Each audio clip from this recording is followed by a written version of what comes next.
Hello दोस्तों, hypertension यानी high blood pressure किस तरह से हमारी किडनी को डैमेज करता है, आज इस पर बात करेंगे।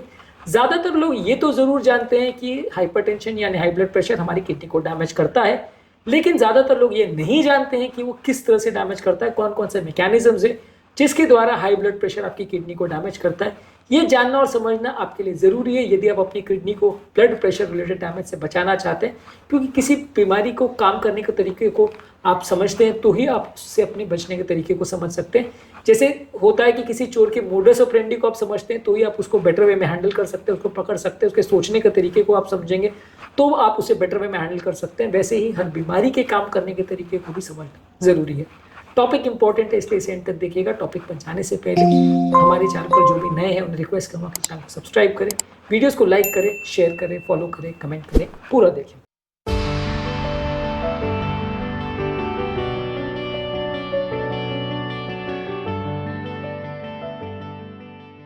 किडनी बेसिकली एक फिल्टरिंग ऑर्गन है जहाँ पे हाई प्रेशर में ब्लड आता है और वो एक छलनी जिसे ग्लोमर्स बोलते हैं वहाँ पे छनता है और एक्स्ट्रा ब्लड जो है वो छलनी से निकल जाता है। उसमें जो खराब पार्टिकल्स है वो छलनी से निकल जाते हैं और जो इंपॉर्टेंट चीज़ें हैं उसको किडनी वापस रीअब्जॉर्ब कर लेती है और ब्लड में वापस ले लेती है। ये बेसिकली किडनी के काम करने का तरीका है। इसमें बहुत इंपॉर्टेंट रोल अदा करता है ये छलनी यानी ग्लोमरस और इसमें आने वाली नलियाँ जो ब्लड को लेके आती है, लेके जाती है। हाइपरटेंशन ये दोनों ही चीज़ को अफेक्ट करता है, यानी जो नलियाँ हैं उनकी दीवारें खराब होती जाती है। जितना ज़्यादा प्रेशर होता है तो नलियों की दीवार हार्ड होती जाती है, जिसकी वजह से कई नलियों सड़ जाती है, डैमेज हो जाती है, चोक हो जाती है और ये प्रेशर में ब्लड जो आना चाहिए किडनी में वो उतना नहीं आ पाता, जिसकी वजह से आपकी किडनी में परफ्यूजन कॉम्प्रोमाइज़ हो जाता है। यदि ब्लड किडनी में पर्याप्त मात्रा में नहीं आ पाएगा तो ये छलने का काम जो है या फिल्टरिंग का काम है वो प्रोसेस सही तरह से नहीं हो पाएगा। बॉडी में खराब टॉक्सिन्स इकट्ठा होने चालू हो जाएंगे और धीरे धीरे करके आपकी किडनी परमानेंट डैमेज हो जाएगी। ये बेसिकली विशेष साइकिल जैसा है कि जैसे जैसे किडनी डैमेज होती रहती है आपका ब्लड प्रेशर बढ़ता जाता है और जैसे जैसे ब्लड प्रेशर बढ़ता है वो और किडनी को डैमेज करता है। तो ये प्रोसेस चलता ही चला जाता है। जितना ज़्यादा डैमेज उतना ज़्यादा ब्लड प्रेशर और जितना ज़्यादा ब्लड प्रेशर उतना ज़्यादा डैमेज। तो नलियाँ आपकी खराब होती है। इसी तरह से ही हाई ब्लड प्रेशर जो है वो ग्लोमरुलस यानी छलनी को भी खराब करता है। ग्लोमरुलस बेसिकली छलनी के जैसा ही और छलनी के जैसे शेप का ही होता है, जिसमें बेसिकली ये ब्लड आता है और उसमें से जो इंपॉर्टेंट चीज़ें जो उसको रखनी होती है वो सेल्स वगैरह वो प्रिजर्व हो जाते हैं और जो ख़राब चीज़ें जो बॉडी को नहीं रखनी है वो लीक कर जाते हैं।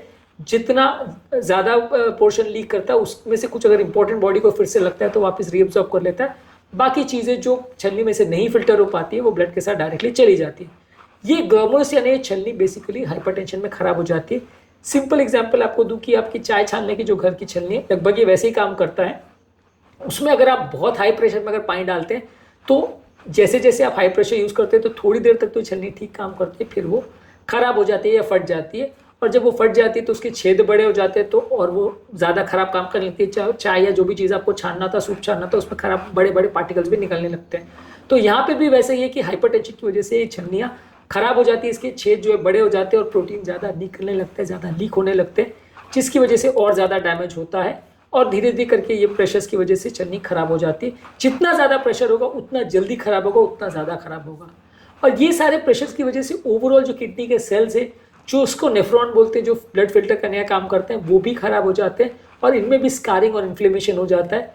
इसी तरह से जो ज़्यादा छलनी के साइज़ बढ़ जाने की वजह से जो प्रोटीन लीक होता है, बड़े बड़े प्रोटीन के पार्टिकल्स हैं, वो भी ज़्यादा जब फिल्टर होने लगते हैं तो वो भी किडनी और ट्यूब्यूल्स को ज़्यादा डैमेज करते हैं, जिससे आपका किडनी का प्रोसेस और ज़्यादा खराब हो जाता है। इसको लीकी किडनी बोलते हैं। इस तरह के पेशेंट में प्रोटीन बहुत ज़्यादा लीक होता है और जितना ज़्यादा हाइपरटेंशन हो उतना ज़्यादा प्रोटीन निकलने लगता है और जितना ज़्यादा प्रोटीन निकलते जाता है उतना बॉडी में प्रोटीन की कमी से रिलेटेड प्रॉब्लम्स और किडनी की डैमेज से रिलेटेड और प्रॉब्लम्स बढ़ते चले जाते हैं।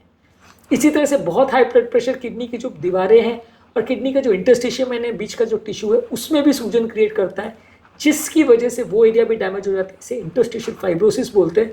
और जब ये होता है तो लॉन्ग टर्म आपकी किडनी एक तरह से सड़ जाती है, ख़राब हो जाती है, काम नहीं कर पाती है। तो हाई ब्लड प्रेशर लंबे समय में आपकी किडनी को कई तरह से डैमेज करता है। इसी तरह से हाई ब्लड प्रेशर आपकी किडनी में एक रेनिन एंजियोटेंसिन सिस्टम को एक्टिवेट करता है और ये रेनिन एंजियोटेंसिन सिस्टम जो है किडनी को और ज़्यादा डैमेज करता है। ये ब्लड प्रेशर को और ज़्यादा बढ़ाता है, आपके इलेक्ट्रोलाइट्स के बैलेंस को बिगाड़ता है, जिससे कि बात और बिगड़ती जाती है। इसके अलावा हाई ब्लड प्रेशर आपकी किडनी की नलियों को चोक करता है, जिसकी वजह से इस्कीमिया डेवलप होता है, जिसकी वजह से किडनी की नलियों में ब्लॉक डेवलप हो सकता है और किडनी का अगर ब्लड सप्लाई बंद हो गया तो किडनी पूरी सड़ जाएगी। तो ये भी एक इम्पॉर्टेंट कारण है। जिसकी वजह से हाई ब्लड प्रेशर आपकी किडनी को अफेक्ट कर सकता है। इसी तरह से अगर बहुत हाई ब्लड प्रेशर होता है तो सडन अक्यूट किडनी फेलियर भी हो सकता है। जब हाइपरटेंसिव क्राइसिस होता है तो बहुत हाई ब्लड प्रेशर जब 200-250 क्रॉस करता है तो सडन किडनी डैमेज हो जाता है, इसे अक्यूट किडनी इंजरी बोलते हैं। और इस तरह के पेशेंट में भी सडनली आपका किडनी फेलियर में पेशेंट जा सकता है, और पेशेंट की ब्लड प्रेशर को अगर आप कंट्रोल नहीं करोगे तो डैमेज बढ़ते जाता है, पेशेंट का किडनी परमानेंट डैमेज भी हो सकता है। तो अक्यूट किडनी इंजरी भी हाइपरटेंसिव पेशेंट्स में होता है। यानी बहुत सारे तरीके हैं जिससे हाइपरटेंशन आपकी किडनी को अफेक्ट करता है। वो डायरेक्ट ग्लोमेरुलस को अफेक्ट करता है, वो ब्लड वेसल्स को अफेक्ट करता है, नेफ्रॉन्स को अफेक्ट करता है, इंटरस्टिशियम को अफेक्ट करता है, ज़्यादा प्रोटीन की लीकिंग करता है, रेनिन एंजियोटेंसिन सिस्टम को एक्टिवेट करता है, इस्कीमिया करके ब्लॉकेजेस करता है, और सडन अक्यूट किडनी इंजरी भी कर सकता है। तो अकेला सिर्फ डायरेक्टली हाइपरटेंशन हो जाने से किडनी खराब हो जाती है ये कहना सफिशिएंट नहीं है। हाइपरटेंशन बहुत सारे तरीकों से किडनी को डैमेज करता है। ये सारे तरीकों को यदि आप प्रॉपरली कंट्रोल कर सके तो आप अपनी किडनी को प्रोटेक्ट कर सकते हैं। और ऑब्वियसली ये करने का सबसे बेस्ट और सबसे ईजी तरीका यही है कि ब्लड प्रेशर को कंट्रोल करें और उससे रिलेटेड बॉडी की जो डैमेज प्रोसेस है उसको कंट्रोल करें और उस कंट्रोल को मेंटेन करें। प्रिवेंटिव मेजर्स में आपको ब्लड प्रेशर को कंट्रोल करना है दवाइयों के द्वारा और लाइफस्टाइल चेंजेस, डाइट के द्वारा और रेगुलर मॉनिटरिंग द्वारा, ताकि ब्लड प्रेशर रिलेटेड डैमेज ना हो। एक हेल्दी डाइट लेनी है जिसमें फल, सब्जियां, होल ग्रेन्स, लीन प्रोटीन और हेल्दी फैट्स ज़्यादा हो। रेगुलर बेस पे एक्सरसाइज करनी है जिससे बॉडी का इन्फ्लेमेशन भी कम होगा और वजन भी कम होगा। स्मोकिंग, अल्कोहल को अवॉइड करिए, तंबाकू वगैरह मत खाइए, कोई टॉक्सिक प्रोडक्ट मत खाइए।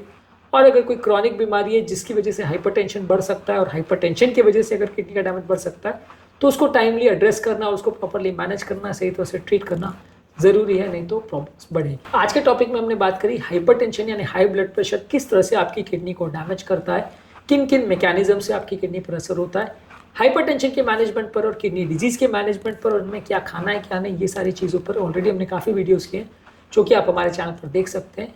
उम्मीद करूँगा कि आज के टॉपिक में कुछ नया जानने को मिला होगा। जो लोग हमारे चैनल पर नए हैं उन्हें रिक्वेस्ट करूँगा कि चैनल को सब्सक्राइब करें, वीडियोज़ को लाइक करें, शेयर करें, फॉलो करें, कमेंट करें, पूरा करें। Thank you.